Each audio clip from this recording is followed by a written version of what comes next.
sudah tentunya mengajarkan manusia kepada sebuah kesesatan, menghancurkan manusia. Apa yang diajarkan Paulus? Paulus mengajarkan berbuat kebaikan, berbuat kasih. Apa yang diajarkan Yesus diajarkan oleh Paulus? Apakah itu penyesat? Tidak. Bahkan sampai pada hari ini pun semua Kristen berbuah di dalam ajaran-ajaran Paulus dengan kasih yang diajarkan oleh Yesus, dan Rasul Paulus mengajarkan tentang hukum-hukum itu. Bagaimana Bang Suma mengatakan bahwa penyesat, ajaran sesat? Sudah tentunya ajaran sesat itu menyesatkan banyak orang dan membuat manusia itu akan menderita. Tetapi tidak. Buah pemberitaan Paulus, Kristen itu berbuah di dalam Tuhan dengan kasih, ajaran-ajaran kasih dan sukacita. Dengan buah-buah roh yang diberikan oleh Tuhan kepada Rasul Paulus, diajarkan. Dan Kristen berbuah dengan hal itu. Apakah itu dikatakan ajaran sesat? Tidak. Kalaupun ajaran Paulus itu adalah ajaran sesat, sudah tentunya Kristen itu adalah sesuatu kesesatan, saling membunuh. Tetapi ajaran yang diajarkan Paulus adalah sebuah kebenaran. Kasih yang diajarkan oleh Yesus di dalam hukum Taurat dibagi menjadi dua bagian, diajarkan oleh Rasul Paulus dalam Korintus 13. Buah-buah roh yang dikatakan oleh Yesus, mereka akan mengusir setan-setan demi namaku, kuasa Tuhan. Korintus 12 dan Korintus 14. Adalah roh itu yang memberikan kepada tiap-tiap orang sesuai dengan kasih karunia. Dan sampai pada hari ini Kristen berbuah dengan buah-buah roh itu, dengan karunia yang diberikan kepada roh itu kepada tiap-tiap orang, untuk mengadakan tanda dan mujizat, untuk memberitakan Injil, menyampaikan firman. Apakah itu penyesat? Tidak. Karena roh yang memberikan kuasa-kuasa itu kepada Kristen. Dan itu tidak semua orang memberikan. Tidak semua orang melakukan pemberitaan pembuahan buah-buah roh itu. Hanya setiap-tiap orang yang diberikan sesuai dengan kasih karunia masing-masing. Apakah itu dikatakan penyesat? Tidak. Malahan di dalam nama Yesus orang lumpuh disembuhkan. Yesus mengatakan pula, mereka yang percaya kepadaku akan mengusir setan-setan demi namaku. Bukankah itu pembuahan daripada Roh Kudus? Ketika terjadi Pentakosta, apa yang dikerjakan oleh Roh Allah? Para murid mengadakan tanda-tanda dan mujizat dengan menggunakan kuasa Allah, dengan roh Allah. Sampai pada hari ini roh yang sama memberikan kepada tiap-tiap orang untuk melakukan perintah dan karunia tersebut. Dan Kristen melakukan hal itu, memberitakan firman, mengadakan tanda dan mujizat. Apakah itu disebut penyesat? Tidak. Semua yang diajarkan Paulus berbuah kebaikan karena bersumber daripada Yesus. Dan kuasa-kuasa daripada Yesus itu, roh Allah itulah yang diberikan kepada kekristenan. Dan itu jelas nyata sampai pada hari ini. Dan Rasul Paulus pun mengatakan bahwa Allah telah mengurniakan hidup kekal di dalam anaknya, dan siapa percaya kepada anak, dia mempunyai hidup yang kekal. Nah, jadi kita berpikir lagi Bang Suma, ketika Bang Suma mengatakan bahwa Paulus adalah nabi palsu, rasul palsu, surat tentunya ya ajaran-ajaran sesat itulah yang dinikmati oleh kekristenan. Tetapi tidak, Kristen justru berbuah di dalam pemberitaan buah Paulus, di dalam kasih, di dalam karunia-karunia roh, dan Kristen menikmati sampai pada hari ini. Apakah itu salah? Kasih yang diajarkan Yesus, diajarkan Paulus. Kristen berbuah di dalam kasih yang diajarkan Yesus dan berbuah di dalam ajaran Paulus tentang kasih. Paulus menderita, dia direla, dia dianiaya, difitnah, bahkan dibunuh. Dia tidak pernah mementingkan harta, itulah Paulus. Jadi kita berpikir lagi Bang Suma, kita berpikir lagi tentang pernyataan Yesus tentang waspadalah, tentang yang akan datang kepadamu penyesat-penyesat itu. Oke. Ya, jadi gini saudara, Anda cerminannya kemudian Paulus mengajarkan kasih, mengajarkan kebaikan.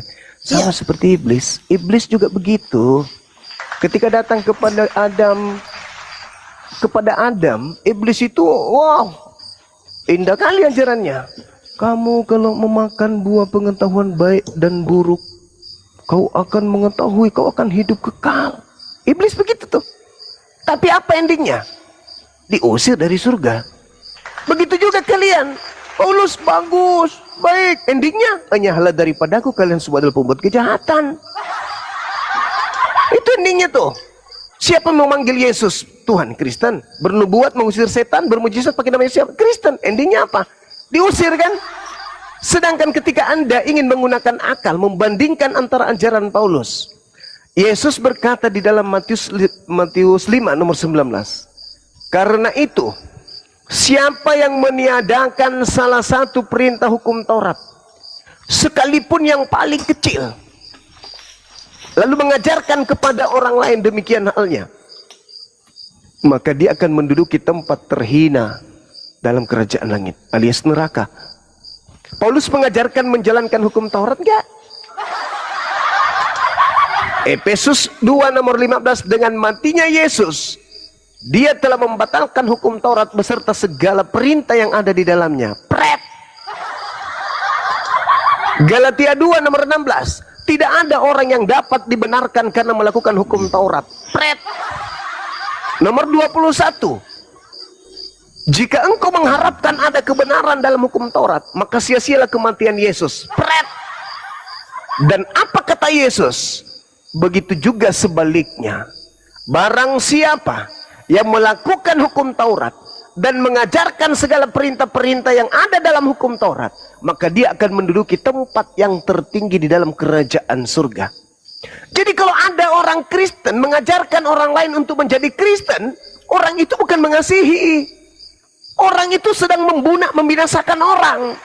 Kenapa? Karena Yesus mengatakan, kalau kau mengajarkan orang lain untuk meniadakan hukum Taurat dan mengajak kepada orang lain meskipun yang paling terkecil, kau akan menempati tempat terhina dalam kerajaan langit, alias kau akan ke neraka. Tetapi kalau kau melakukan hukum Taurat dan mengajarkan kepada orang lain juga melakukan hukum Taurat, maka engkau akan menempati tempat tertinggi. Sekarang pertanyaannya, Paulus mengajarkan melakukan hukum Taurat gak? Tidak. Paulus mengajarkan orang lain untuk meniadakan hukum Taurat? Yes. Berarti Paulus mengajak orang lain menempati tempat mana? Neraka. Apa bedanya dengan iblis? Iblis juga begitu. Iblis tak peduli. Yang penting banyak pengikut. Mau neraka kek, mau apa kek, yang penting banyak pengikut. Itulah Paulus. Itulah Paulus. Menggantikan segala perintah-perintah Tuhan dengan perintahnya. Ingat, Efesus 2 nomor 15. Apakah itu firman Tuhan? Bukan, itu perkataan Paulus itu sendiri. Paulus membatalkan seluruh perintah Tuhan. Lalu Paulus mengarang perintah sendiri. Bahkan Paulus mengarang kalau dia adalah Bapa yang ada di dalam Yesus itu sendiri. Coba. Bahkan Paulus mengaku bahwa dirinya adalah Kristus itu sendiri. Bahkan Paulus mengatakan murid-muridnya juga adalah Kristus itu sendiri. Bagaimana mungkin mau selamat dari ajaran seperti itu? Coba, ketika saya berkata, berhasil tidak? Iblis menyesatkan banyak orang. Berhasil. Dalam nama Yesus, berhasil. Siapa iblisnya? Yang datang kepada Paulus. Siapa nabi palsunya? Paulus. Siapa pengikutnya? Kristen. Ke neraka enggak? Ke neraka. Datang enggak kemudian Paulus ke murid-murid Yesus? Datang. Mengaku enggak dia bertemu dengan Yesus? Mengaku. Jadi apabila ada orang berkata ada Mesias di sini, ada Mesias di sana, jangan kau percaya. Mengaku enggak Paulus bahwa ada Mesias di padang gurun? Mengaku. Perintah Yesus percaya atau jangan percaya? Jangan percaya. Orang Yahudi percaya enggak? Enggak. Terus kenapa mereka percaya? Karena Paulus bukan ke Yahudi. Paulus ke Romawi Yunani. Kenapa Romawi Yunani percaya? Karena pada dasarnya, jangankan Yesus, di dalam Kisah Para Rasul 14, nomor 10, 11, 12, Paulus sendiri dianggap dewa Hermes oleh mereka. Apalagi Yesus. Jadi, ajaran Paulus tidak dipercaya oleh Yahudi, tapi ajaran Paulus dipercaya oleh para penyembah-penyembah dewa agnostos theos. Siapa yang mengajarkan agama Kristen? Yahudi atau para penyembah agnostos theos? Belanda, penyembah agnostos theos yang mengajarkan Kristen di Indonesia. Portugal yang datang ke Indonesia yang mengajarkan kemudian menyembah kepada agnostos theos dalam nama Yesus. Ada enggak orang Yahudi datang berbondong-bondong ke Indonesia mengajarkan tentang kekristenan? Tidak ada. Bahkan orang Yahudi meludahi orang Kristen. Kenapa? Dan orang Kristen menyembah kepada agama pagan, ajaran menyembah kepada paganisme, berhala. Jadi saudara, sekali lagi saya katakan, jangan saudara tegar tengkuk. Kebenaran itu harus diakui sebagai sebuah kebenaran. Kata Yesus, barang siapa yang meniadakan hukum Taurat meskipun yang paling terkecil, maka dia akan menempati tempat neraka. Dan barang siapa yang melakukan hukum Taurat dan segala perintah yang ada di dalamnya dan mengajarkan kepada orang lain, maka dia akan menempati tempat tertinggi. Paulus bagaimana? Mengajarkan menjalankan hukum Taurat? Tidak. Tidak sama sekali. Jangan kau menyangka bahwa hukum Taurat itu ada kebenaran. Tak ada kebenaran. Yang sekarang yang benar adalah Kristus. Dulu yang kuanggap benar itu adalah sekarang kuanggap sampah, tinja. Jadi hukum Taurat, setelah Paulus kedatangan Yesus palsu, Paulus menganggap hukum Tuhan itu sebagai tinja, kotoran. Nah sekarang Kristen berpihak di mana? Ke Paulus. Dia akan menyesatkan banyak orang. Banyak orang itu mana yang disesatkan? Kristen. Sekira kita sudah sampai ke penghujung, saudara. Saudara Jimmy, saya menyampaikan apa yang tertulis di dalam kitab saudara. Karena kalau saya menggunakan Al-Quran, Anda tidak akan percaya. Al-Quran saya dalam surah Al-Araf, Allah subhanahu wa ta'ala menjelaskan bahwasanya, Ya Bani Adam, La yaftinannakumus syaitan, Kama akhraja abawaikum minal jannah. Wahai anak keturunan Adam, janganlah engkau sekali-kali tertipu oleh setan, sebagaimana setan telah menipu kedua orang tuamu, sehingga setan berhasil mengeluarkan mereka dari surga. Lalu kemudian ayat selanjutnya, Allah subhanahu wa ta'ala mengatakan, Farikan hada, sebagian dari keturunan Adam mendapatkan petunjuk karena menggunakan akal, wa farikan haqqa alaihimud dalalah, dan sebagian lainnya pantas sesat karena mereka tak menggunakan akal. Innahu muttakhasus syayatin awliya min dunillah, sebab mereka menjadikan iblis sebagai pelindung selain daripada Allah. Wa yahsabu annahum muhtadun, mereka mengira bahwa mereka mendapatkan petunjuk, pada sesungguhnya tidak sama sekali. Itu terakhir dari saya, saudara. Silakan Anda renungkan. Mudah-mudahan diskusi dulu, Bang kita. Sumaya. Nanti saya tanggapi terakhir juga ya. Saya tanggapi silakan. Oke. Yang pertama tentang Paulus Bang Suma mengatakan bahwa Paulus tidak mengajarkan hukum Taurat. Oke. Roma 7 ayat 7, apa yang dikatakan di sana? Oleh hukum Tauratlah aku mengenal dosa. Paulus mengatakan. Roma 7 ayat 12. Perintah itu kudus, hukum Taurat itu kudus, baik dan sempurna. Paulus mengajarkan kepada jemaat di Roma. Roma 13 ayat 10. Roma 8 ayat 10 sampai 13. Apa yang dikatakan di sana? Janganlah kamu berhutang apapun terhadap siapapun juga, tetapi hendaklah kamu saling mengasihi. Sebab barang siapa sudah mengasihi, dia sudah memenuhi hukum Taurat. Karena firman jangan membunuh, jangan mencuri, jangan memfitnah. Kasihilah sesama manusia seperti dirimu sendiri. Kasih tidak berbuat jahat terhadap sesama, karena kasih adalah kegenapan hukum Taurat. Paulus mengajarkan. Tadi Bang Suma mengatakan bahwa Paulus tidak mengajarkan hukum Taurat. Tidak. Paulus mengajarkan hukum Taurat. Kasih adalah kegenapan hukum Taurat. Paulus mengajarkan. Yang berikut tentang Efesus 2 nomor 15. Kita lihat apa yang dimaksudkan Paulus di sana. Yang pertama, Paulus diutus kepada bangsa-bangsa di luar non-Yahudi. Galatia 1 ayat 16. Bukan kepada bangsa Yahudi. Nah, kepada bangsa di luar non-Yahudi inilah Paulus mengatakan kepada jemaat di Efesus di dalam Efesus 2 nomor 15, dengan matinya di kayu salib telah membatalkan hukum Taurat. Apa yang dimaksudkan di sana? Kita bahas dulu di ayat-ayat sebelumnya. Apa hukum seremonial yang dikatakan di sana? Tentang sunat dan korban penebusan salah. Apa yang menjadi tembok pemisah di sana? Apa yang menjadi perseteruan di sana? Sehingga Paulus mengatakan hal demikian. Bangsa Yahudi bolehlah mengatakan sunat dan mengadakan korban penebusan salah. Tetapi yang intinya bahwa Yesus yang darahnya tertumpah itu mempersatukan kaum di Efesus, bahkan semua dengan kaum Yahudi. Yaitu inti dari pembelajaran Paulus. Mempersatukan di dalam Kristus. Jadi kita harus lihat dulu tembok pemisah dan perseteruan. Di dalam Efesus 5 tadi. Di mana bangsa Yahudi mengklaim bahwa di luar daripada kaum Yahudi tidak bisa mendapatkan keselamatan. Karena mereka tidak termasuk orang-orang pilihan. Makanya Rasul Paulus dengan mengajarkan jemaat di Efesus dengan mengatakan hal demikian. Hukum seremonial yang dibatalkan oleh Yesus Kristus. Sebagaimana korban persembahan yang dilakukan oleh kaum bangsa Yahudi. Tetapi bukan Paulus membatalkan. Malah dia mengajarkan kepada jemaat di Efesus bahwa silakan kaum Yahudi melakukan hal itu. Tetapi yang menjadi tembok pemersatu, yang menjadi persatukan di dalam Kristus ialah dengan darah Yesus yang diajarkan oleh Paulus dimaksudkan di situ. Jadi bagaimana Paulus mempersatukan jemaat di Efesus dengan kaum Yahudi dengan mengadakan tembok pemisah dan perseteruan itulah karena sunat dan persembahan kurban Ya itulah yang menjadi tembok pemisah.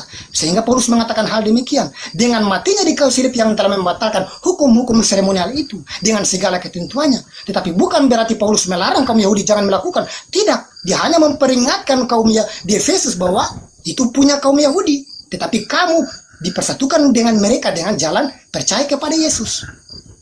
Itu yang diajarkan Rasul Paulus di dalam Efesus 2 nomor 15. Jadi itu Bang Suma. Terima kasih Bang Suma. Mungkin itu saja yang saya sampaikan di saat ini.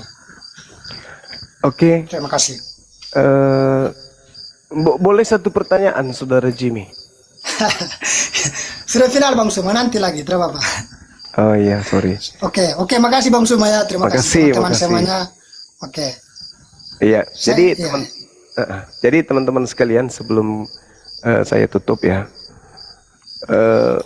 Ketika ucapan Saudara Jimmy tadi, seakan-akan Paulus itu tidak menghapuskan Taurat. Tapi muncul pertanyaan, kenapa dia bertaubat setelah dia kembali ke Yerusalem? Di Kisah Para Rasul 21 nomor 15 sampai 26. Paulus bertobat dari mengajarkan agama Kristen. Kenapa bisa? Harusnya Paulus itu kalau memang mengajarkan ajaran kebenaran, Paulus jangan mau bertobat dari ajaran itu. Nah, kita lihat dalam Ulangan 33. Inilah berkat yang diberikan Musa, hamba Allah itu kepada orang Israel. Kepada orang Israel sebelum ia mati, kepada orang Israel. Bukan kepada orang yang lain. Berkatalah ia, Tuhan datang dari Sinai, bla bla bla bla. Sungguh ia mengasihi umatnya.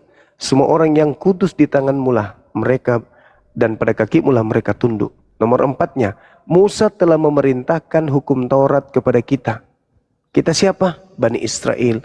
Satu milik bagi jemaat Yakub. Hanya untuk Bani Yakub. Tapi kenapa Paulus kemudian menguber-uber sampai di luar Yahudi? Padahal itu hanya kepunyaan Yakub doang. Karena menggenapi kejadian 29 nomor 27, 49 nomor 27. Apa itu? Keturunan Benyamin seperti serigala, merampas milik orang pada pagi hari, membagi-bagikan pada sore hari. Jadi dia merampas hukum Taurat itu, dibagi-bagikan kepada non-Yahudi. Padahal Taurat itu hanya milik kepunyaan orang Yahudi. Ulangan 5. Musa memanggil seluruh orang Israel berkumpul dan berkata kepada mereka, dengarkanlah hai orang Israel. Ketetapan dan peraturan yang pada hari ini kuperdengarkan kepadamu, supaya kamu mempelajarinya, melakukannya dengan setia. Tuhan Elohim kita telah mengikat perjanjian dengan kita di Horeb. Bukan dengan nenek moyang kita Tuhan mengangkat perjanjian, tetapi dengan kita. Ya, kita yang hidup di hari ini dan semuanya yang masih hidup saat ini. Jadi hukum Taurat itu hanya untuk Bani Israel yang hidup pada saat itu. Nah, kalau ada orang mengajarkan Paulus, dia datang mau kasih itu sudah digenapi, kami ini ada penganut Taurat. Dari mana ke mana kalian penganut Taurat? Kalau Paulus mengajarkan Taurat keluar dari bangsa Israel, berarti dia telah menggenapi nubuat Benyamin. Dan dia mengaku aku adalah anak Benyamin, keturunan Benyamin. Sedangkan keturunan Benyamin itu serigala. Berarti ketika dia mengajarkan hukum Taurat kepada Kristen, justru Paulus ini terbukti serigala itu. Di dalam Filipi 3 nomor 5 Paulus mengaku, aku adalah keturunan Benyamin. Apa nubuat Benyamin dari Yakub? Benyamin berperilaku serigala. Apakah serigala itu baik?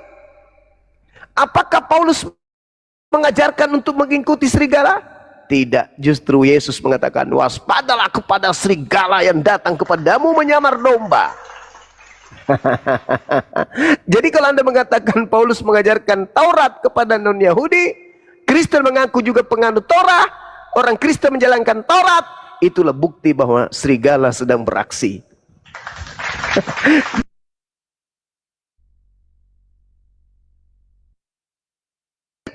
Ketika Yesus berbicara tentang hukum Taurat, di dalam Matius 5, barang siapa yang mengajarkan, maka dia menempati tempat tertinggi. Yang menghilangkan, menempati tempat terendah. Lalu apa implementasinya? Aku berkata kepadamu, jika hidup keagamanmu tidak lebih benar daripada hidup keagamaan ahli Taurat, orang-orang Farisi, sesungguhnya kamu tidak akan masuk ke dalam surga. Apakah Kristen hidup keagamannya lebih baik daripada ahli Taurat? Pret. Sekali lagi Bang Suma. Pret. Yesus mengatakan, kamu telah mendengar yang difirmankan kepada nenek moyang kita. Nenek moyang kita loh, bukan kepada Kristen. Jangan membunuh. Jangan membunuh. Barang siapa yang membunuh harus dihukum. Tetapi aku Yesus berkata kepadamu. Dikatakan gini, tetapi aku Yesus berkata kepadamu, setiap orang yang marah terhadap saudaranya harus dihukum. Marah saja harus dihukum. Siapa yang membunuh harus dihukum. Siapa yang membunuh harus dihukum, kata Yesus. Itu jelas itu.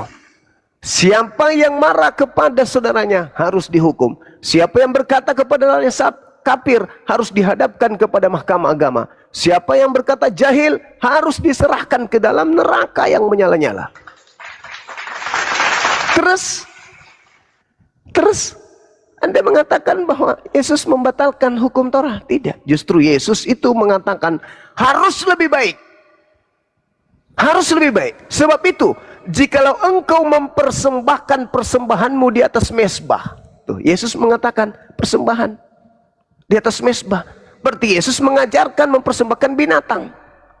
Tetapi aku berkata kepadamu, jikalau engkau mempersembahkan persembahanmu di atas mezbah, dan engkau teringat akan sesuatu yang ada dalam hati saudaramu terhadap engkau, tinggalkanlah persembahanmu itu di depan mezbah itu, lalu pergilah berdamai dahulu, pergilah meminta maaf dahulu dengan saudaramu, lalu kamu kembali untuk mempersembahkan persembahanmu itu. Itu ajaran Yesus.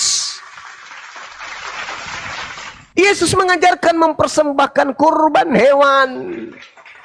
Segeralah berdamai dengan lawanmu selama engkau bersama-sama dengan dia di tengah jalan, supaya lawanmu itu jangan menyerahkan engkau kepada hakim, dan hakim itu tidak menyerahkan engkau kepada pembantunya, dan engkau dilemparkan ke dalam penjara. Aku berkata kepadamu, sesungguhnya engkau tidak akan keluar dari sana sebelum engkau membayar hutangmu sampai lunas. Kamu telah mendengarkan firman, jangan berzina. Tetapi aku berkata kepadamu, setiap orang yang memandang perempuan serta menginginnya, sudah berzina di dalam hatinya. Maka jikalau matamu yang kanan menyesatkan engkau, congkilah, buanglah itu. Karena lebih baik bagimu jika satu dari anggota tubuhmu binasa, daripada tubuhmu dengan satu dicampakkan ke dalam neraka, dengan utuh dicampakkan ke dalam neraka. Dan jika tanganmu yang menyesatkan engkau, penggallah, buanglah itu. Karena lebih baik satu tangan dari anggotamu hilang binasa daripada tubuhmu dengan utuh dimasukkan ke dalam api neraka. Dan firman-Nya juga, siapa yang menceraikan istrinya harus memberi surat cerai kepadanya. Kata Yesus boleh cerai. Jadi saudara, kata Yesus, jikalau hidup keberagamaanmu tidak lebih baik dari kehidupan keagamaan orang Yahudi, ahli Taurat, maka engkau tidak akan masuk ke dalam kerajaan surga. Dan Yesus uraikan, apa itu lebih baik? Diuraikan Yesus tuh. Nah, terkait dengan kasihi. Sebelum sampai kepada pengasihan, Yesus lebih dulu apa? Di data nomor 21-nya. Kamu telah mendengar yang difirmankan oleh Tuhan kepada nenek moyang kita, jangan membunuh. Nah, Yesus mengajarkan apa? Jangan membunuh. Barang siapa yang membunuh harus dibunuh. Dan kalau dia ingin mempersembahkan kurban hewan, sebelum dia mempersembahkan kurban hewan, sebelum dia membunuh tersebut, maka dia harus pergi ke saudara-saudaranya minta maaf dulu sebelum dia mempersembahkan kurbannya. Setelah dia minta maaf kepada orang-orang, barulah dia mempersembahkan korban binatang. Makanya dalam Matius 8 nomor 4, Yesus berkata begini, perlihatkanlah dirimu kepada imam, berikanlah persembahan yang diperintahkan Nabi Musa kepadamu. Apa itu? Binatang, domba, kambing, sapi, lembu. Tidak pernah Yesus mengajarkan mempersembahkan manusia. Itu yang perlu saudara kemudian pahami. Kemudian terakhir, ketika orang-orang Kristen ini selalu mengatakan kasihilah musuhmu, kasihilah musuhmu, kasihilah musuhmu, ajaran kasihi musuhmu itu adalah implementasi yang kelima. Yang pertama, jangan membunuh dulu. Sebelum mengasihi musuh, jangan membunuh dulu. Loloskan dulu diri kalian dari jangan membunuh. Artinya apa? Ketika perintah Yesus dalam menyempurnakan agama yang lebih sempurna daripada ahli Taurat, yang pertama yang harus dilakukan adalah jangan membunuh. Berarti jangan jadi Kristen. Karena Kristen itu berdiri di atas pembunuhan terhadap Yesus. Jangan membunuh artinya jangan kau bunuh aku. Kapan kau membunuh aku, kau tidak akan selamat. Jika kau membunuh aku, agamamu tidak akan lebih baik dari ahli Taurat. Itu. Dan Anda boleh baca Matius 5 dari data nomor 20 sampai kepada data nomor 48. Karena itu haruslah kamu sempurna. Sama seperti Bapakmu yang di surga adalah sempurna. Bagaimana caranya sempurna? Kurbannya kurban hewan. Sebelum persembahkan kurban hewan, minta maaf dulu kepada orang-orang yang pernah kita melakukan kesalahan. Jangan kau berzina. Maksudnya, la taqrabu zina, bukan hanya berzina. Siapa yang mengingini dalam hatinya, maka dia sudah berzina. Itu artinya jangan kau mendekati zina. Itu yang sempurna. Kemudian, apalagi? Jangan kau bersaksi dusta. Itu Yesus semua uraikan tuh. Jadi data Matius 5 nomor 20 sampai nomor 48 itu uraiannya agama yang lebih baik daripada ahli Taurat. Dan kalau Anda membaca dengan teliti dari data nomor 21 sampai nomor 48, ternyata Yesus mengajarkan untuk menjadi Muslim, bukan menjadi Kristen. Karena tangga pertama jangan membunuh. Di Kristen yang dibunuh bukan Isa. Tapi kalau di Islam yang dibunuh bukan Isa. Kalau di Kristen yang dibunuh Yesus. Berarti dari tangga pertama aja sudah gagal total. Bagaimana mungkin Kristen lebih baik daripada ahli Taurat, sedangkan Kristen melegalkan pembunuhan terhadap Yesus, bahkan berkongko-kongko, bahkan tidak terima kalau Yesus tidak dibunuh. Padahal Yesus mengatakan tangga pertama untuk lebih baik dari ahli Taurat, jangan membunuh. Artinya jangankan membunuh, berpikir untuk membunuh Yesus saja jangan, apalagi membunuhnya, apalagi mengimaninya. Dibunuh untuk dosa-dosa kalian. Sekira begitu, sahabat-sahabat sekalian, silakan diambil alih. Semoga apa yang saya sampaikan bisa mendapat nilai ibadah di sisi Allah, khususnya kepada saya dan juga teman-teman yang mendengarkan. Demikian.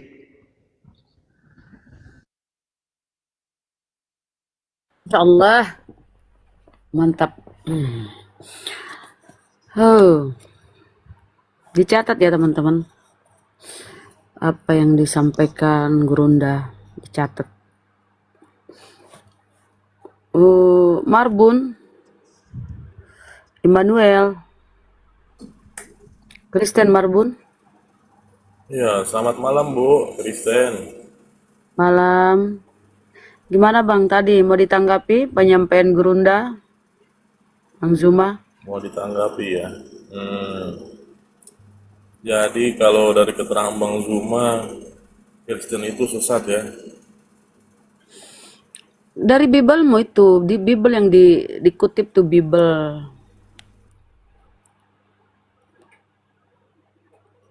Makanya kan Matius 7 tadi itu, Matius 7.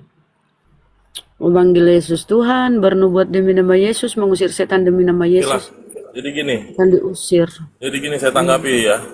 Jadi saya Gurundanya, sedang lebih ke arah sana. Tetapi kalau saya tanggapi dari Bang Zuma, ini sepertinya sudah ahli tentang ketuhanan ya. Tahu dunia surga, tahu cara bertindak, tahu cara yang disenangkan Tuhan gitu ya. ya karena belajar Karena nih Bang melalui Zuma kitab nih. suci toh, belajar Bibel, Iya, baca Bibel. Bibelmu kan bahasa Indonesia Bang. iya.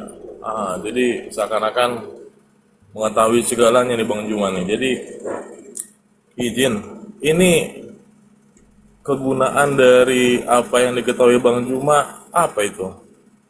Kegunaannya untuk Un- hidupnya dia atau Untuk untuk kebaikannya dia untuk apa? membentengi saudara-saudara kami dari upaya misionaris teman-teman Kristen.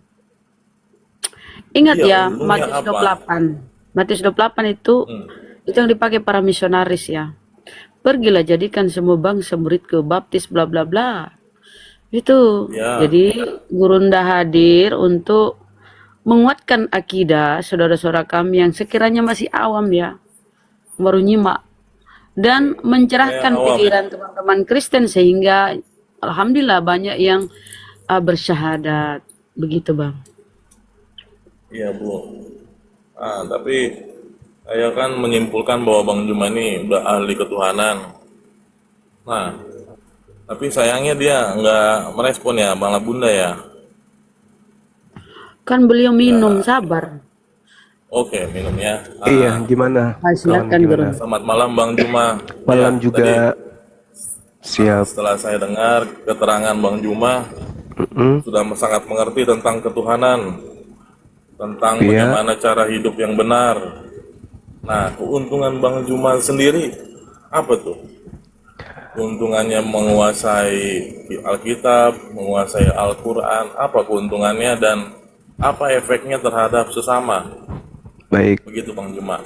Kalau dalam ajaran agama Islam itu perintahnya ud'u ila sabili rabbika bil hikmah. Serulah manusia kepada jalan Tuhanmu dengan hikmat, dengan ilmu. Satu orang yang terselamatkan itu bukan cuma satu orang. Itu sama menyelamatkan seluruh manusia. Satu orang yang menanggalkan kemudian dogma doktrin menuju kepada ajaran yang benar, keturunannya itu sampai kiamat itu ribuan manusia, bahkan mungkin miliaran. Satu orang saya selamatkan itu sama halnya menyelamatkan ribuan manusia. Tapi membiarkan satu orang menjadi sesat itu sama halnya saya membiarkan jutaan manusia menjadi sesat. Itu prinsip. Karena dalam Islam diajarkan serulah manusia. Wal takum minkum ummatu yad'una ilal khair wa ya'muruna bil ma'ruf wa yanhauna 'anil munkar. Hendaklah ada sekelongan dari kalian menyeru kepada yang kebaikan dan mencegah kepada kemungkaran. Seperti itu kawan. Baik. Silakan. Saya menghargai itu, namun di sini apabila saya berbicara tentang kegunaan, misalnya tadinya Bang Juma ini ahli pertanian, bisalah membuat terobosan bagaimana beras di Indonesia ini hasilnya yang tadinya sudah baik menjadi lebih baik lagi. Atau Bang Juma ini teknik mesin, bisa membuat pesawat tempur yang lebih baik lagi dari yang sudah baik, kan begitu ya. Itu efeknya maksudnya. Karena dari kita mengetahui Al-Quran dan Alkitab, tetap aja lapar, harus tetap kerja, tetap harus berkarya, ya kan gitu. Itu yang pertama. Yang kedua Bang Juma, kalau Bang Juma tentang kerajaan Tuhan mengetahui, berarti Bang Juma tahu kesenangan Tuhan, sehingga Tuhan akan memberikan apa yang kita doakan. Nah, pertanyaan saya, ada nggak doa Bang Juma yang tidak terkabul oleh Tuhan? Kalau itu ditanyakan, seluruh doa-doa umat Islam itu dikabulkan oleh Allah. Didengar, dikabulkan. Tetapi saatnya kapan dikabulkan itu kita nggak tahu. Jangankan doa-doanya orang Islam, orang beriman, doa-doa kalian aja yang tidak menyembah kepada Tuhan didengar oleh Tuhan dan dikabulkan oleh Tuhan. Karena pencipta langit dan bumi itu maha kasih. Dia tidak memiliki kasih Tuhan itu. Oh, ini tidak menyembahku, aku tidak kabulkan doanya, aku tidak kasih dia makan, aku kasih dia penyakit. Tidak begitu. Tuhan itu maha kasih. Jadi ketika Anda di rumah ibadah Anda menyembah kepada selain daripada Tuhan, Anda memanggil Yesus, Tuhan berikan kami makan. Yang memberikan makan itu bukan Yesus. Yang memberikan makan itu Tuhan yang benar. Tuhan tidak ini kasih. Wah, ini menyembahku, aku tidak kasih makanan, sehingga lapar semua orang yang tidak menyembahnya. Enggak begitu. Tuhan memberikan semua. Semua dikasih, semua dikasih. Tapi yang disayang itu hanya orang-orang tertentu. Jadi kalau Anda mengatakan ada nggak doamu yang tidak dikabulkan? Bukan tidak dikabulkan, Bung, tetapi belum dikabulkan. Ingat, orang beriman ketika berdoa, lantas kemudian doanya itu tidak dikabulkan di bumi, maka doanya itu menjadi amal kebaikan. Kenapa? Dia berdoa kepada Allah yang benar, Tuhan yang benar, berarti dia beriman kepada Tuhan tersebut. Maka imannya dalam berdoa itulah yang akan menjadi amalan soleh. Maka doa-doa umat Islam, jangan katakan doanya tidak dikabulkan. Seluruh doa umat Islam itu dikabulkan. Tetapi mungkin ditunda, dijadikan sebagai pemberat amal timbangan nanti ketika yaumul hisab. Kok bisa amalku tinggi, berat amal kebajikanku kok berat, padahal amalanku kurang. Oh, ternyata pengharapanku ketika aku sakit aku mengeluh kepada Allah, ketika aku kekurangan aku mengeluh kepada Allah, aku minta kepada Allah. Ternyata permohonanku itu adalah cerminan penghambaanku terhadap dirinya. Maka doa-doaku yang baik kepada Allah yang tidak dikabulkan itu rupa-rupanya menjadi pemberat timbangan. Jadi doa akan dikabulkan. Kalau tidak dikabulkan di bumi, maka dikabulkan di akhirat sebagai pemberat timbangan amal soleh. Karena hanya kepada Allah kita meminta. Ketika kita meminta kepada Allah, itu amalan soleh. Nah, makanya dalam Al-Quran surat At-Taghabun, ayat 9 dikatakan bahwa orang-orang beriman yang selalu berdoa kepada aku, dosa-dosanya akan kuhapuskan dan aku akan masukkan ke dalam surga, kekal di dalamnya. Itu jelas tuh dalam Al-Quran. Silakan. Ya, baik Pak Juma. Jadi saya petik Pak Juma ini ada sedikit menjelaskan tentang surga ya. Tapi kita pastikan ya, itu hanya keimanan kita, tapi kita pastikan kita sama-sama belum pernah ke sana ya. Iya. Ya, jadi misalnya tidak dikabulkan di bumi, misalnya kita minta mobil, tapi mobil itu bukan untuk gaya, tapi untuk transportasi pekerjaan kita, namun tidak dikabulkan juga oleh Tuhan, dikarenakan sesuatu hal, ataupun dikarenakan Tuhan tidak berkehendak, itu nanti akan dikasih mobil di surga gitu ya. Tapi sebagai pemberat amal timbangan kebaikan. Iya, jadi bukannya namanya udah kehendak Tuhan lah, atau kuasa Tuhan untuk mengabulkan doa kita. Gitu ya Pak. Nah, itu yang kedua. Oke, yang kedua itu sudah. Berarti yang ketiga nih Pak Juma. Tadi Pak Juma bilang bahwa Paulus itu adalah Kristus di Roma berapa Pak? Kristennya yang Kristus. Kristennya yang Kristus. Enggak, tadi Paulus terus menyatakan kemudian dirinya di Kristus. Roma 16. Roma 16 ayat berapa Pak? Nomor 7. Roma 16 nomor 7. Ya. Salam kepada Andronikus dan Yunias, saudara-saudaraku sebangsa yang pernah dipenjarakan bersama-sama dengan aku, yaitu orang-orang yang terpandang di antara para rasul dan yang telah menjadi Kristen sebelum aku.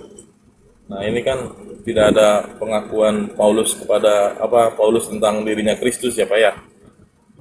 Anda menggunakan Anda menggunakan terjemah.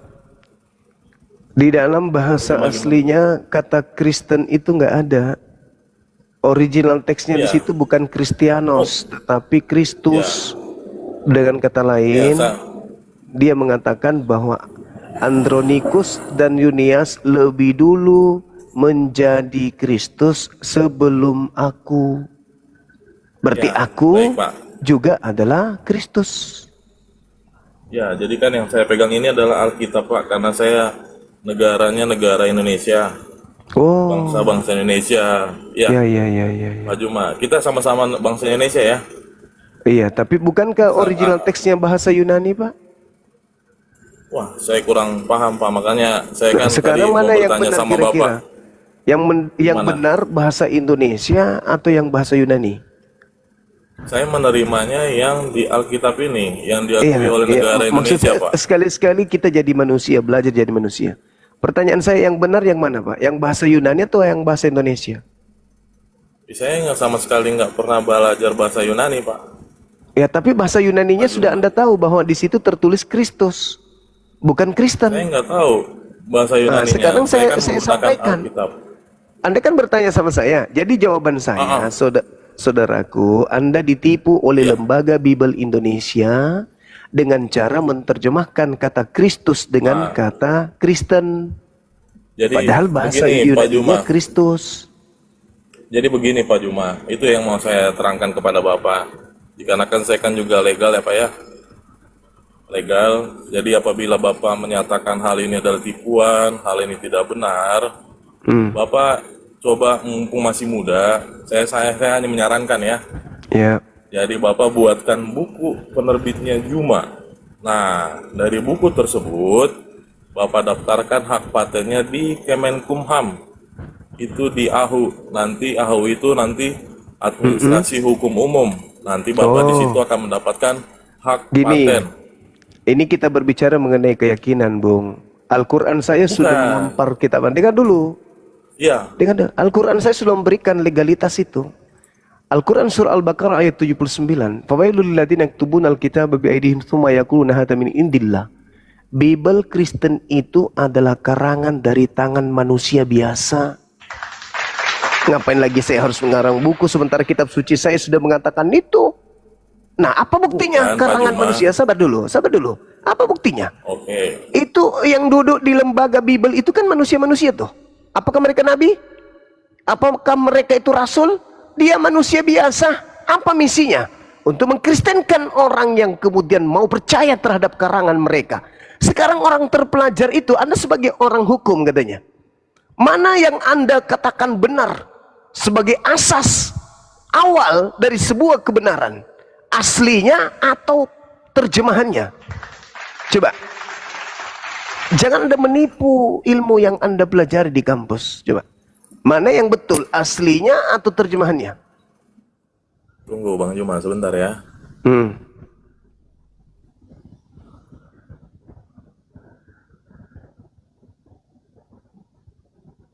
Sebentar maksudnya lari. Jangan coba-coba bicara sesuatu tentang ini kalau kalian tidak percaya. Jangan coba-coba. Apalagi Anda mengatakan secara akademik Anda siapa? Hati-hati. Hati-hati Pak. Seorang legal lebih percaya kepada terjemahan. Jadi kalau terjemahannya di situ diganti menjadi kangkung, lebih percaya kepada terjemahan. 10 tahun kemudian diganti lagi jadi sendal jepit. 10 tahun kemudian diganti lagi menjadi onde-onde. 10 tahun lagi diganti lagi menjadi spertus. Masih percaya juga. Lalu buat apa Anda sekolah, kawan? Pak. Nah, silakan. Coba saya tanya. Oke. Mana yang Anda percaya? Yang aslinya, bahasa aslinya, atau terjemahannya? Mana yang Anda percaya? Ini bukan masalah kepercayaan Pak. Kalau hukum itu hitam di atas putih. Lah, kan bahasa Yunani-nya kan hitam di atas putih. Yang disepakati Pak. Yang Jadi disepakati, ada namanya- meskipun salah, Ada istilah hukumnya corgitos ergo sum. meskipun salah, Izin dulu Pak, saya mau menyampaikan corgitos ergo sum. Itu artinya di mana engkau berada di situ hukum berada gitu Pak. iya, tapi ini kan bukan berbicara mengenai hukum positif. Ini masalah keyakinan, Pak. Masalah keyakinan. Kalau Ini keyakinan masalah itu agama.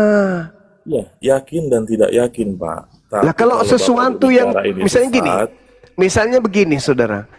Anda hidup di satu wilayah, orang menganggap bahwa wilayah ini meyakini seekor sapi itu adalah kambing. Sebagai orang hukum, apakah Anda percaya bahwa seekor sapi itu kambing? Meskipun Anda tahu bahwa itu bukan kambing, itu sapi. saya jawab. Ya, Saya jawab, silakan. Pak. Silakan. Oke. Sebelum saya menjawab, saya akan menjawab itu. Saya bandingkan dengan di Medan. Orang menyebut motor itu kereta di sana, Pak. Dan mobil itu motor. Bagaimanalah? Jadi makanya itu adalah corgito ergo sum. Di mana hukum berada, di situ kami berada. Kan begitu, Pak? Iya, jadi saya ngerti begini. kalau itu, saudara. Saya ngerti. Bang Mereka Juma. menyebut kendaraan roda 2 dengan sebutan kereta, bahkan menyebutnya dengan sebutan pisang molen pun silakan. Tetapi objeknya tetap. Ini beda, Pak. Ini beda. Seekor sapi, benar-benar sapi, dibilang kambing. Benar-benar dibilang kambing. Bukan dibilang sapi lagi. Boleh Anda mengatakan dia adalah kambing. Kita kembali dulu kepada ayat Tetapi makna daripada kambing itu adalah sapi. Ini enggak. Ini Ya. benar-benar berubah objek. Yang tadinya sapi, objeknya berubah dengan dipercayai itu adalah kambing. Sama dengan Kristen dan Kristus itu. Kristus itu adalah orang yang diurapi Tuhan, yang ditunggu oleh Bani Israel. Apakah Paulus itu adalah Kristus? Bukan. Tapi kenapa di original teksnya dia mengatakan kalau dia itu adalah Kristus? Karena lembaga Bible Anda mengetahui, ini bahaya ini. Kalau Yesus Kalau Paulus ini disebut sebagai Kristus, kita ditertawakan, maka diplesetkan menjadi Kristen, Pak. Ya, sudah boleh saya menerangkan Pak sedikit aja karena sudah Silakan. malam. Iya, Ya, silakan. jadi kenapa tadi saya membuka Roma ini dan Bapak dengan bahasa Yunani, saya dengan Alkitab, karena memang dari kecil saya diajarkan menggunakan Alkitab sampai dengan saat ini. Ya, itu yang pertama. Yang kedua, apabila Bapak anggap Kristen itu sesat atau ada beberapa ayat yang sesat yang tadi saya sudah dengarkan dengan percakapan Bapak dengan Pak Jimmy, maka saya sarankan bukan Bapak menciptakan Al-Quran atau Alkitab baru, bukan. Tapi Bapak membuat tulisan mengenai pendapat Bapak mengenai kitab suci kami.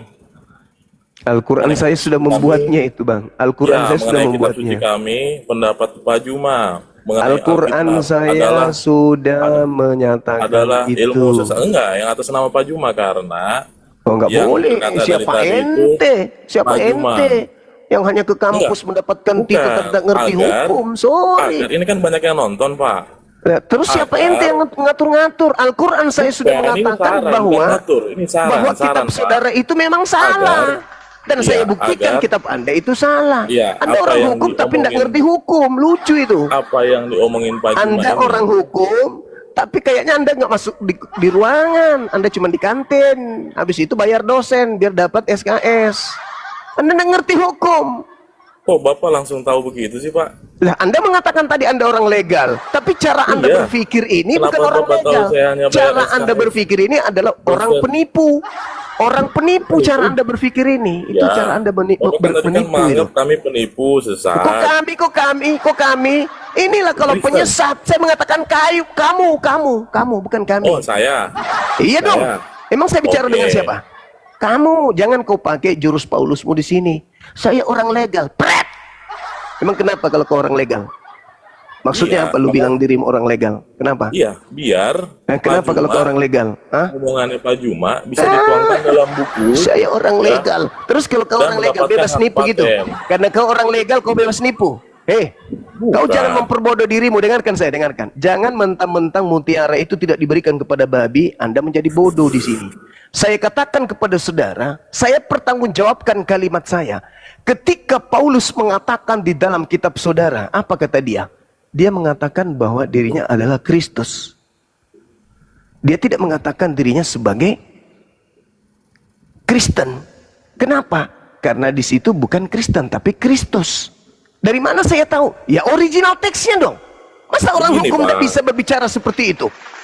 Bapak kan ingin menyelamatkan banyak orang katanya. Nah, Satu iya orang justru aja, karena Bapak. itu kalau ingin menyelamatkan orang banyak, jangan Oke. tertipu dengan hal-hal yang fata morgana.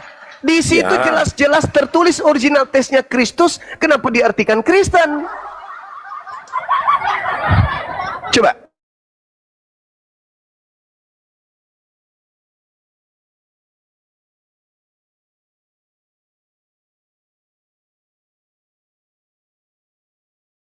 Akar dari permasalahan harus kita ketahui. Ketika ada objek yang menjadi acuan, maka kita harus kembali kepada pilar yang ada. Apa itu? Kisi-kisi, referensi. Apa objek ini? Maka harus ada kisi-kisi. Ceritakan itu. Kemudian dikaitkan dengan Banyak, Pak. Banyak kalau kita Kan mau mengatakan- merumuskan suatu kasus hukum banyak. Tapi ini mengenai perkataan Bapak. Apabila Bapak yakin bahwa isi Alkitab ini sesat, bagaimana saya tidak Atau yakin, Kristen- Bung? Long Kristen kitabmu ini bahasa sesat. Yunani loh. karena perkataan Bapak ini kan, Bapak kan laki-laki nih. Apa yang dikatakan kan harus dipertanggungjawabkan. Makanya Ya, saya harus sarankan- bertanggungjawabkan. Memang saya Ya, harus bertanggungjawabkan. saya sarankan Dengan saya mengatakan agar- itu. Sederhana Izin, kok. Pak. Tidak perlu Boleh, saya Pak, membawa saya jelaskan. buku. Diam. Oh, Jangan kalau Anda diam, bawa saya kebiasaan keluar Anda di aja. sini. Kalau Ya diam, udah, saya keluar. aja. Ya udah keluar. Berarti ya. Keluar. Berarti Anda nggak Bapak pantas nggak betul. di tempat ilmiah Iya. seperti ini. Anda nggak pantas. Anda cocoknya di kandang ayam. Jangan di sini. Bagaimana saya tidak mengatakan saya pertanggungjawabkan diri saya? Anda mau lari ke jalur hukum, saya tinggal bawakan original teksnya, selesai kan? Apa yang dikatakan original teksnya dalam kitab saudara itu kan jelas tuh. Kairestiste ton andre neko kaitin launia tosik negenes mokai tis simpan silau fresh mau, oi apo oi itan, pilak simenoi mau, oi opo oi ainai, epinois mektakseton apostolon, kai oi apoi oi, eigenan Kristoi, Kristoi, Kristoi, Kristoi prin apomena. Anda suruh saya bikin buku, pret. Kau tinggal baca original teks kitabmu. Di situ Kristion atau Kristianos atau Kristus. Yang tertulis di situ adalah Kristus. Kenapa pula saya harus bikin buku? Dasar bahlul. Jangan memperbodoh diri. Bahasa Indonesia itu dalam kitabmu itu aslinya Yunani. Tinggal Anda baca manuskrip tertua di kitab saudara itu tertulis opo. Terus Anda mengatakan kami. Wah, kau ingin menjebak. Pret. Dasar pengikut Paulus. Ingin menjebak. Ini orang legal. Terus ketika saya katakan you sebagai orang legal, kenapa Anda itu begitu kamu? Sorry Bung, sorry. Loncatan berpikirmu masih di bawah. Kau masih perlu banyak belajar. Hadapi saya itu masih perlu banyak belajar. Loncatan berpikirmu masih, ya, masih kayak bekicot lari. Masih di bawah garis kemiskinan. Iya, masih rendah kawan. Jangan ku katakan ilegal. Saya ini juga dosen. Saya mengajar juga anak-anak hukum. Jangan lu pikir cuman lu yang orang legal. Saya nggak dipilih jadi area manajer kalau saya nggak ngerti hukum. Nggak jadi direktur utama saya kalau saya nggak mengerti hukum. Nggak usah kau ngancam-ngancam. Ini ya orang legal. Anda harus bikin buku. Tinggal kau baca bahasa Yunaninya, original teksmu. Jangan kau perbodoh diri. Ya, kau baca original teks kita kau itu kau akan sampai kepada kebenaran. Anda kan bertanya, di mana Paulus mengaku Kristus? Andronikus menjadi Kristus sebelum aku. Berarti aku ini siapa? Belum lagi kalau kita bercerita 1 Korintus 11 nomor 1. Kisah para 9 nomor 22. Belum lagi Galatia 3:27. Jangankan Paulus, Kristen-Kristen pun disebut sebagai oknum yang memakai Kristus. Memakai Kristus. Bukan polisi memakai seragam polisi. Apa itu namanya? Polisi gadungan, polisi palsu. Bukan TNI memakai seragam TNI. Apa itu namanya? TNI gadungan. Bukan Kristus memakai Kristus. Apa itu namanya? Kristus palsu. Dan itu dibuat suratnya oleh Paulus Galatia 3 nomor 27. Sakit gak? Sakit. Bagaimana? Hitam-hitam. Putih-putih. Kalau Anda nih saya katakan. Kalau Anda, siapa yang kasih duit? Meskipun hitam, Anda katakan putih. Kalau Anda ya, bukan semuanya. Anda khusus Anda tadi. Siapa yang kasih Anda duit, yang hitam pun bisa jadi putih. Yang putih bisa jadi kuning. Yang kuning bisa Anda makan. Itulah yang ada di dalam kitab saudara Galatia 3:27. Itu jelas itu. Ya, dikatakan Galatia 3 nomor 27, siapapun yang dibaptis dalam Kristus. Iya, terus kenapa? Kalau dia dibaptis dalam Kristus, kenapa emang? Maka dia telah memakai Kristus. Nah, memakai Kristus, masuk lo? Bisa rupanya. Lu memakai Kristus sementara kali kamu bukan Kristus. Bisa? Bisa. Kamu bukan polisi, tapi kamu menggunakan polisi. Memakai kemudian seragam polisi. Bisa? Bisa, yang penting kamu sudah apa? Sudah apa?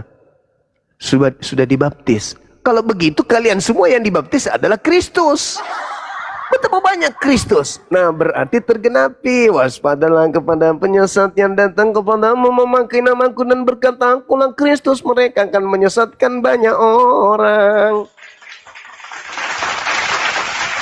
Iya toh? Nah, itulah faktanya. Jadi ya kalau sakit ya mau kayak mana? Berarti ini ya Gunda. Berarti ini ya, ini. Dibesarkan. Yang Kristen ini harusnya Kristus ya. Dibesarkan.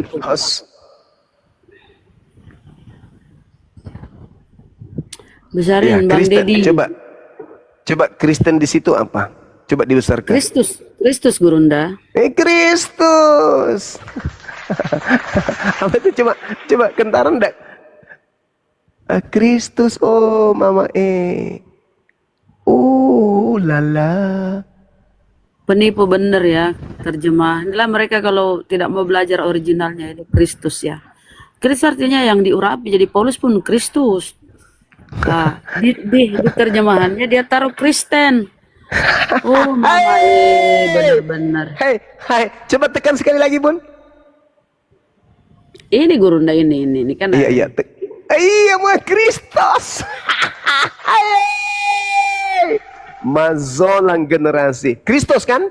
Kristus. Sekarang buka Lukas 2 nomor 11, Bunda. Tolong. Lukas 2:11. Ingat ya teman-teman, tulisannya tadi Kristus. Kristus.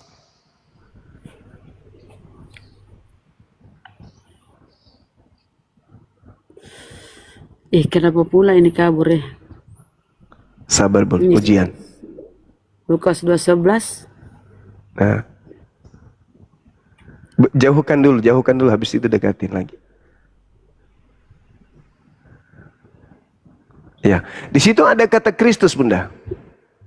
Apa katanya? Kristus. Hari ini telah lahir juru selamat Kristus nih. Nah, Kristus. Coba Kristus ditekan. Apa di situ? Kristus. Sama nggak tulisannya tadi Paulus? Iya. Sama.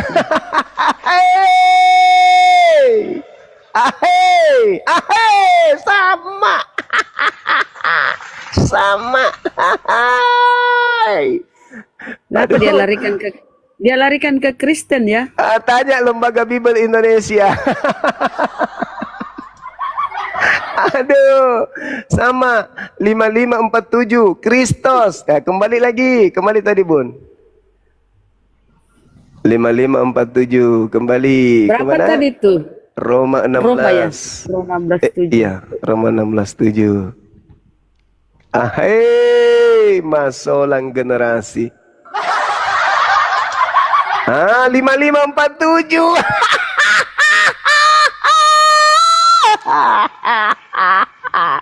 Allahu Akbar. Allahu Akbar. Itu tertawa kebenangan, teman-teman. Apa? Kristus. Kristus itu. Coba diterjemahkan, Bun. Jadi Kristus dibaca lengkap. Bun. Ya, itu. Bukan, dibaca lengkap dalilnya. Oh, dalilnya. Iya. Ganti Kristen jadi Kristus. Coba. Salam kepada Andronikus dan Yunias, saudara-saudaraku sebangsa yang pernah dipenjarakan bersama dengan aku, yaitu orang-orang yang terpandang di antara para rasul dan yang telah menjadi Kristus sebelum aku.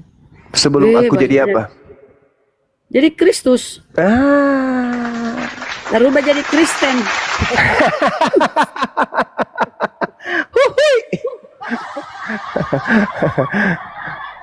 Kasihan Allah. Tadi itu marah-marah, dia belum belajar ya, dia nggak mau, masa bodoh dia ya. Iya, karena dia merasa orang legal, tahu. Wah.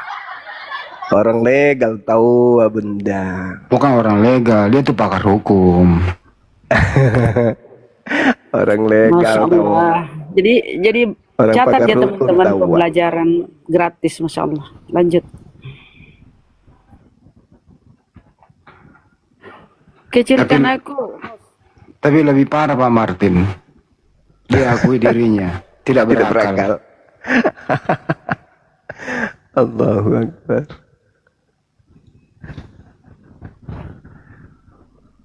Jadi kita ini beda. Anda itu logis, masuk akal. Kalau kami ini tidak pakai akal, tidak berakal.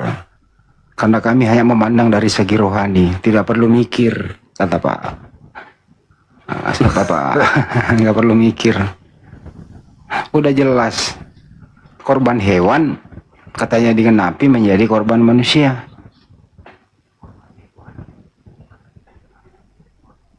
Katanya itu penggenapan. Mengaku diurapi. Enggak, mengaku penggenapan. Saya bilang apa arti penggenapan? Pak Martin. Ya, apa arti penggenapan Pak Martin? Wah, muter-muter penjelasannya.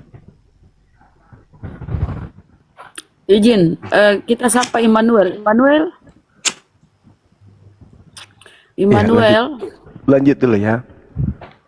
Iya, Iya. Immanuel. Cokor dulu tuh ya Indonesia kasih ya. Iya.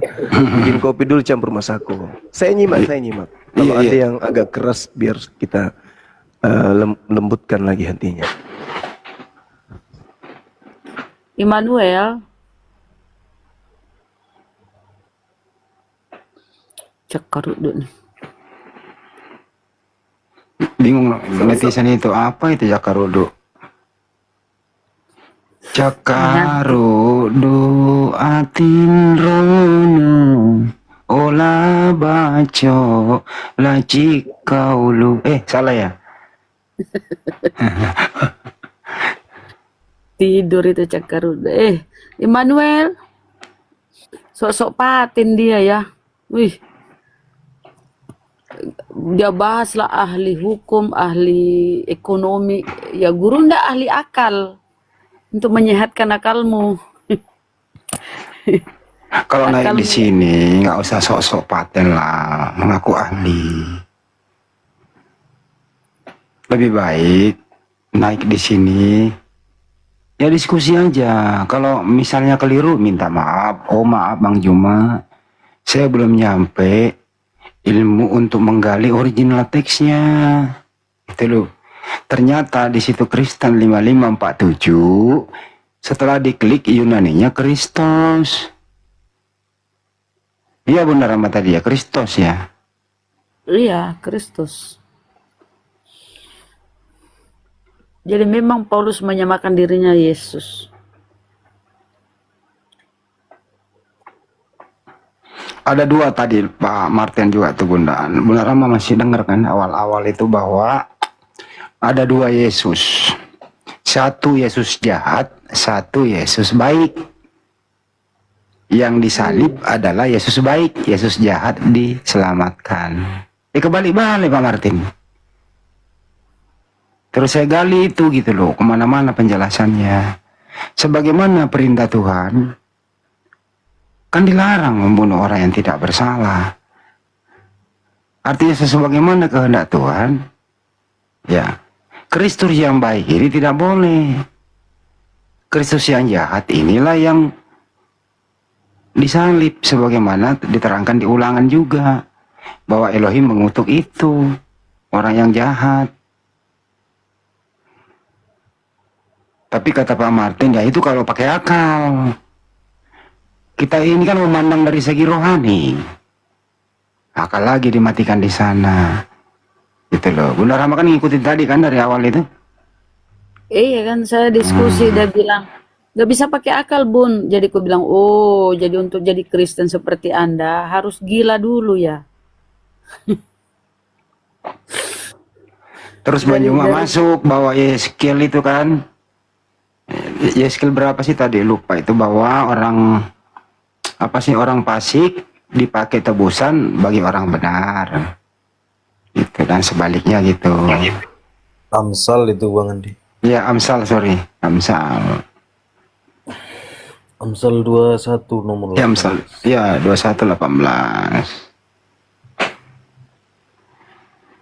Kebalik-balik tadi sebenarnya diskusinya. Semua dia apa lagi?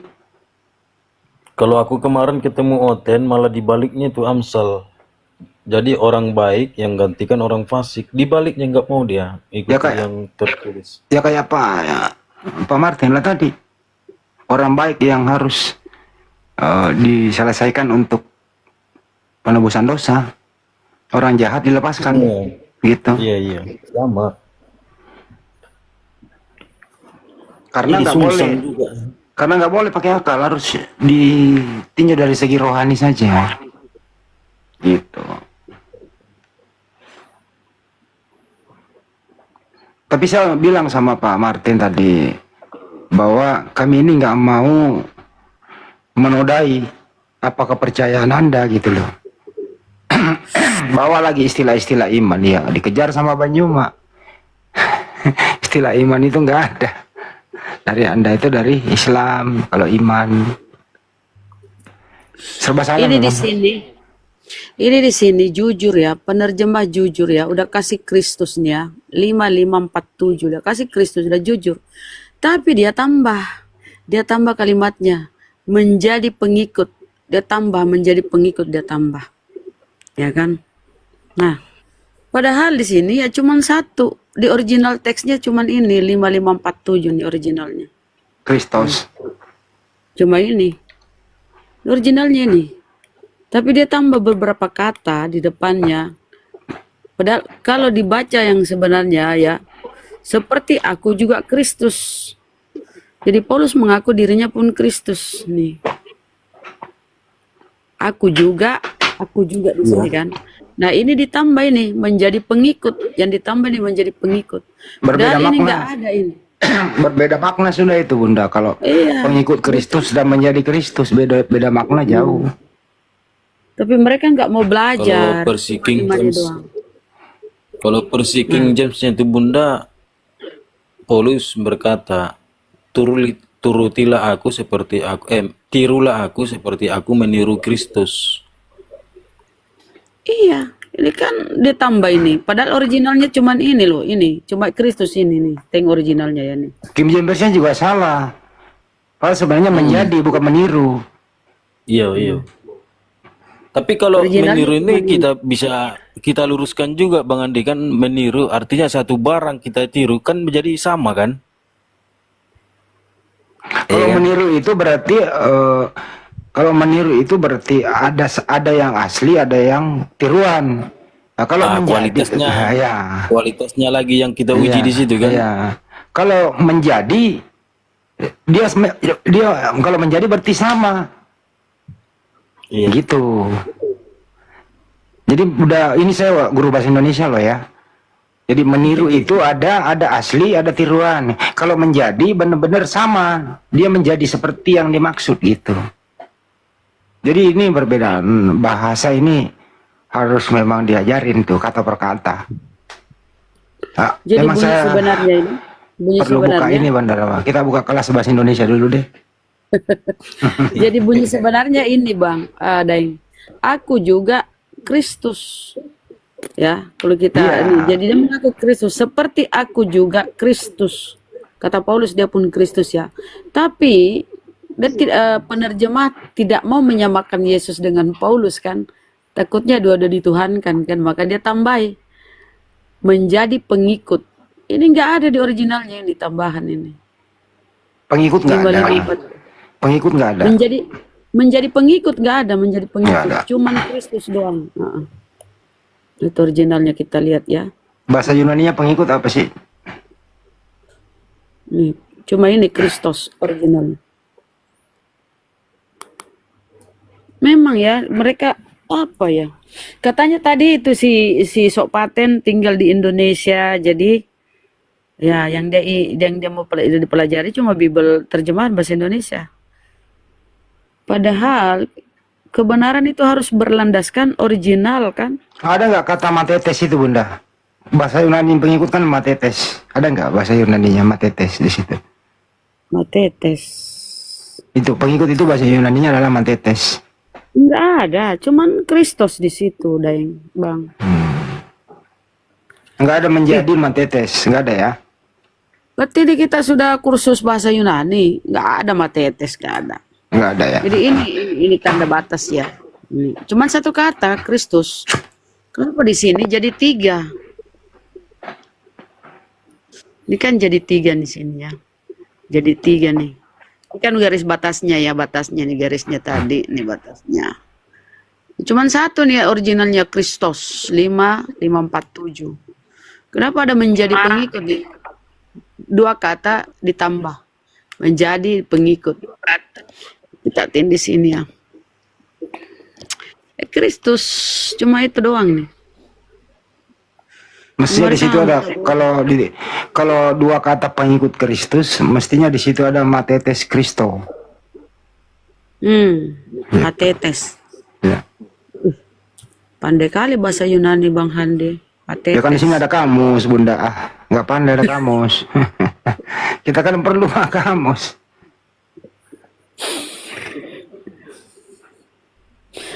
Ayo teman-teman, ini Bang Dedi udah tidur. Ya teman-teman, ini ada Oten tapi nggak mau buka ini, nggak mau buka mute. Ada Oten, tapi nggak ada juga Oten yang ini multi. Yang paling parah yang perlu kita luruskan tadi, Pak Lamsan ini semakin tua, semakin arogan. Dia mengatakan itu Al-Quran adalah sampah. Masih ingat tadi dari awal-awal Pak Lamsan seperti itu? Iya, iya ada tadi tuh. Kok nggak sempat dengar? Bayangkan nih. Bayangkan itu. Pernyataan Pak Lamsen Pak tadi. Lamsan itu. Saya bilang kalau Al-Quran adalah sampah ini penistaan Pak Lamsan. Tahu sendiri nggak berapa jumlah umat Islam memakai Al-Quran di Indonesia? Anda nista loh itu. Tolong dicabut, dia nggak mencabut loh. Tetap sampah, diulang-ulang itu. Padahal Al-Quran itu sumber dari segala sumber. Dan diimani oleh umat Islam. Nauzubillah min dzalik. Pak Lamsan semakin tua kok semakin kayak gitu. Masih ingat ya teman-teman di bawah ya? Di YouTube juga ya. Dari awal dia bilang itu Al-Quran sampah.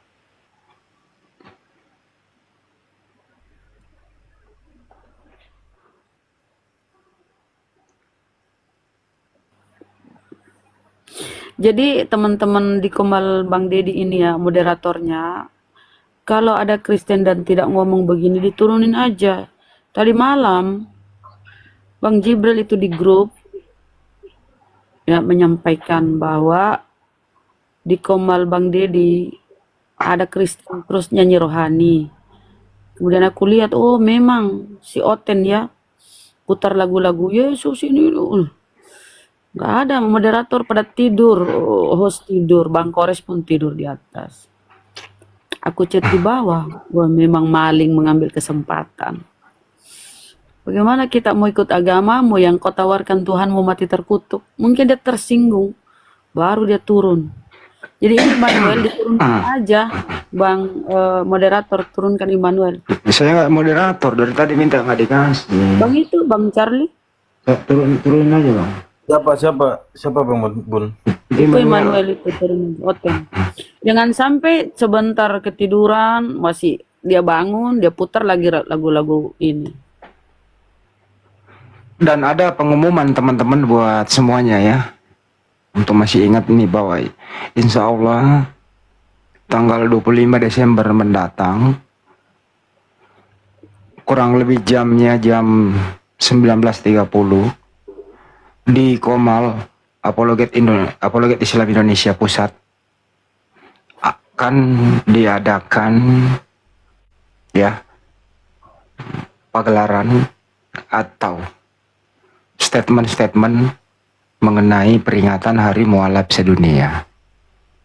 Insya Allah akan dihadiri oleh beberapa tokoh-tokoh mualaf memberi statement. Kemudian satu persatu mualaf bisa naik bergantian untuk berkisah. Tentu dengan malam happy mereka. Dan insya Allah kami akan berbagi rezeki untuk para mualaf. Komal Jadi, mana? di Apologet Islam Indonesia insya Allah nanti. Akun resmi Apologet Islam Indonesia. Peringatan Hari Mualaf Sedunia. 25 Desember ya apa ya? Kamis sampai Jumat. Malam Jumat ya. Kalau nggak salah itu nanti. Dimulai jam 19.30.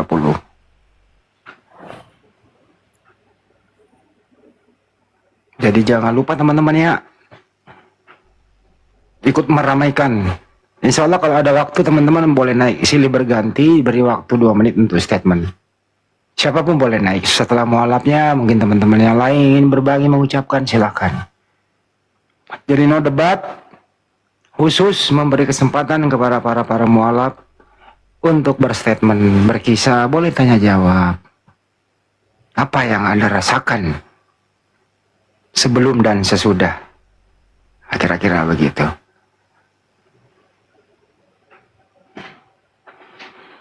Dibuka dulu dengan pembacaan ayat suci Al-Quran, kemudian Ketua Pembina Bang Juma memberikan sambutan, dan beberapa pengurus API, kemudian mualaf-mualaf senior. Insya Allah mudah-mudahan Kok Dondi, Ustadz Kei, Ustadz Arifin Ababan, undangan sudah beredar ya. Beliau bisa naik sejenak, dan dari Arif Matea dan lain-lain. Kemudian para mualaf-mualaf kita yang disahadatkan oleh Bang Juma. Dan alhamdulillah ada satu mualaf kita dari Surabaya, namanya Melisa. Itu alhamdulillah dia telah lulus kuliahnya S1 sarjana hukum dengan cum laude. Itu kalau nggak salah setahun yang lalu mualaf disahadatkan oleh Bang Juma. Dia dari China gitu ya. Oh, Alhamdulillah yang sudah lulus. mamahnya itu yang hidup sama mamahnya ya? Iya, Ibu Oh. Jason. Iya, iya, iya. Wih, keren. Dan dia ditawarkan S2 kampusnya. Kebetulan kampusnya juga kampus, nggak usah disebutin nama kampusnya ya. Bukan dari kampus Islam. Gitu. Caranya Cum di laude, mana? Online di apa, Pemal Api. Wari mualaf, ya di online saja. Untuk karena mengingat, karena kira itu saling berjauhan, terus terhubung juga kita lagi sedang mengumpulkan dana untuk saudara-saudara kita yang mengalami musibah. Kalau kita mengalami jumpa langsung itu membutuhkan biaya lumayan banyak juga mengenai transportasi. Ya namanya juga akhir tahun pasti tiket mahal gitu ya. Jadi untuk efisiensi ekonomis lewat online saja. Karena kita ini dibatasi dengan jarak yang begitu jauh.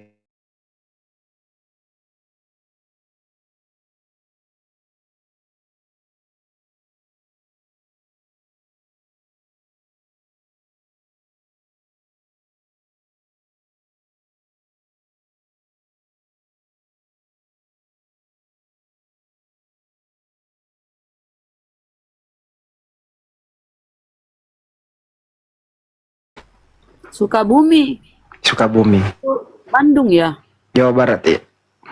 Oh, Jawa Barat. Iya, ya, Bandung daerah. Wih, mudah-mudahan panjang umur kita ya, teman-teman. Insya Allah, amin.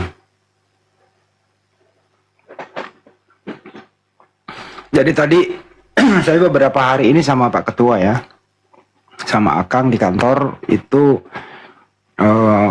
membuka semua file-file lama. Alhamdulillah itu hampir ada 120-an yang tercatat resmi ya, yang disahadatkan oleh Bang Juma, khusus di Apologet Islam Indonesia, di Komal-Komal Api gitu.